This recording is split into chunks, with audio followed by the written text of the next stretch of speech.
Welcome friends and good morning. আজকে একটি বিশেষ স্টক নিয়ে আমরা আলোচনা করব। কোল ইন্ডিয়া। কোল ইন্ডিয়া মোটামুটি আমরা দেখতে পাচ্ছি 540-42 এই রেঞ্জটায় একটা বড় রেসিস্ট্যান্স রয়েছে। এই রেসিস্ট্যান্সটা যদি কোল ইন্ডিয়া ব্রেক করে, কোল ইন্ডিয়া উপরে যাওয়ার সম্ভাবনা খুব প্রবল। এই মুহূর্তে বুলিশ স্টক হিসাবে আমরা কোল ইন্ডিয়াকে ধরতে পারি। এবং আজকে কয়েকটি স্টক বলে দিই যে স্টকগুলোতে আমরা লক্ষ্য রাখবো ভালো মোমেন্টাম হতে পারে। ABFRL,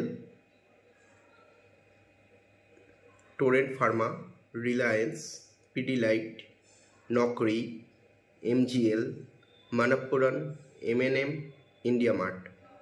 তো মোটামুটি কোল ইন্ডিয়ার রেসিস্ট্যান্স বললাম, কোল ইন্ডিয়ার সাপোর্টটাও বলে দিই। মোটামুটি লক্ষ্য রাখবো 520 থেকে 530 এই জায়গাটায় সাপোর্ট নিয়ে যদি কোল ইন্ডিয়া